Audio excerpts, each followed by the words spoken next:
मेरा नाम राज राजापुरकर है। मैं ओबीसी संगठन के लिए काम करता हूँ महाराष्ट्र में।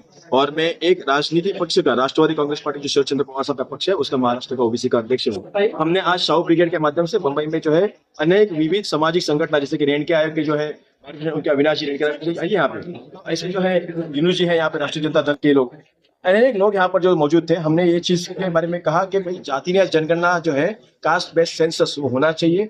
जाति न्याय जनगणना के आधार पर इसके आगे की राजनीति तय होनी चाहिए, क्योंकि अगर जाति न्याय जनगणना आप करते नहीं हैं तो आप सिर्फ सियासत की राजनीति करते हो, हमारी राजनीति करते हैं। आपको सिर्फ हम वोट बैंक के लिए चाहिए, आपको जो है सिर्फ हम वोट बैंक के लिए चाहिए। आपको सही मायने में हमारा जो विकास है, हमारे जो समाज का विकास है, वो आप पे करनी है। तो हमारा मानना इतना है कि अगर आज के बाद में इस महाराष्ट्र में, इस देश में, जैसे कि आज इंडिया की सरकार आ चुकी है, तो हम कहना चाहते हैं कि उनके साथ में नीतीश जी है। नीतीश जी ने जो इस देश में, इस मुल्क में एक एग्जाम्पल सेट किया था कि बिहार में जाति न्याय जनगणना करवाई थी। तो हम कहना चाहेंगे कि नीतीश जी, आप हमारे प्रधानमंत्री जो नरेंद्र मोदी जी अपने आप को ओबीसी कहलाते हैं, इनसे दरखास्त कीजिएगा कि पहले संसद में, पहले अधिवेशन में जो है दिल्ली में जाति न्याय जनगणना की मांग हो। अगर ये नहीं होती है अधिवेशन में, अगर इंडिया सरकार जाति न्याय जनगणना का समर्थन नहीं करता है, तो महाराष्ट्र में इसका बहुत गंभीर परिणाम जो है एनडीए और भाजपा के लोगों को दिखाई देगा। और हम जो है इस वक्त में रास्ते पे उतरने की तैयारी में है। महाराष्ट्र में आंदोलन किए जाएंगे, जगह जगह चक्के जाम होंगे, लेकिन जाति न्याय जनगणना अब होती रहेगी।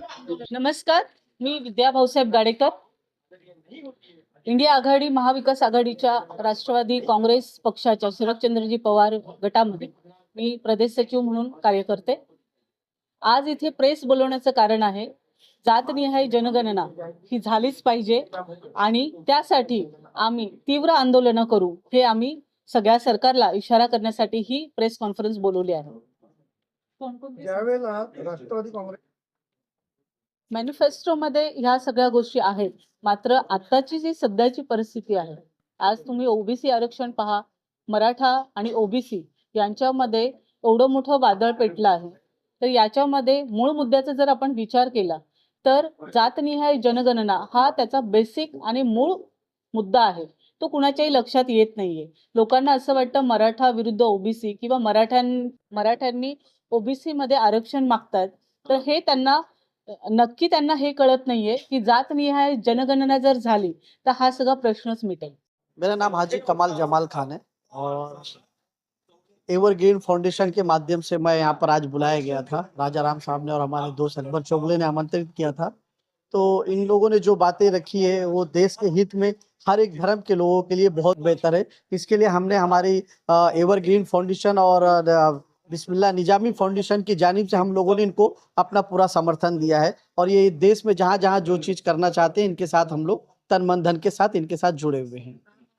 जातिनिया जनगणना देखी जाए तो मुस्लिम अलग ही वोटर लेके चलता है, लेकिन इस बार सारे वोट्स बढ़ चुके थे, तो आप लोग कैसे मुस्लिमों को एक तरफा लेकर आएंगे? एक्चुअल अभी तक के जो स्टेप पे देश के जो माहौल था, इस वक्त में एक तरफा से इंडिया गठबंधन के साथ में जो मुस्लिम समाज के लोग पूरे हिंदुस्तान में लगे हुए थे, ये एक उनसे ज्वाइंट होना, एक देश के अंदर जिस तरीके से मतलब तानाशाही चल रहा था उसके खिलाफ था। मगर ये आज जो ये कार्यक्रम जो हुआ है, ये हर एक धर्म के लोगों की जनगणना जो मतलब हमारी जो कंट्री मतलब आबादी है उसके तहत है।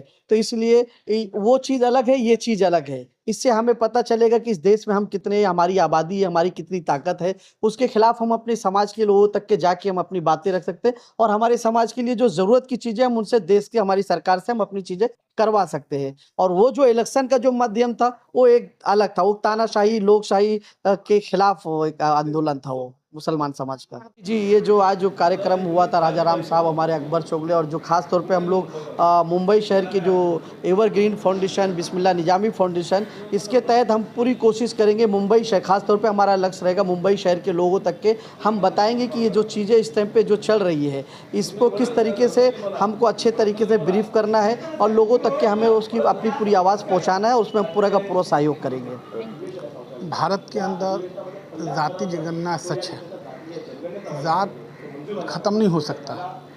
तो जब जात ख़त्म नहीं हो सकता उसका जनगणना ज़रूरी है और मालूम होगा कौन सी जात कितनी है, तभी उसके तरक्की के लिए, उसके विकास के लिए पॉलिसी सरकार बनाएगी और सरकारी स्कीम जिस जात के लिए जितना होगा उससे फ़ायदा उठाएंगे। इसलिए जाति जनगणना भारत के अंदर बहुत ज़रूरी है।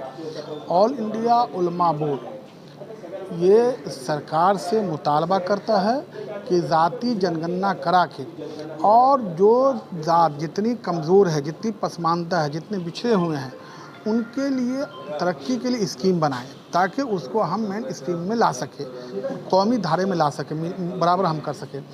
इसलिए भारत के अंदर जो है सभी को बराबर के हुकूक मिले हैं, तो सरकार को चाहिए सबको बराबर करें। ऑल इंडिया उलमा बोर्ड इस सिलसिले में जो लोग ज़ाति जनगणना का अभियान चला रहे हैं, ऑल इंडिया उलमा बोर्ड के साथ है। ये बात कॉन्फ्रेंस से लेके, मैदान से लेके, धरना से लेके, रैली से लेके और जो भी एहतजाज होगा इस पे हम सरकार के खिलाफ, अगर जो सरकार इसको नहीं मानती है उसके खिलाफ हम करेंगे, वोट से करेंगे, आवाज़ से करेंगे, एहतजाज से करेंगे।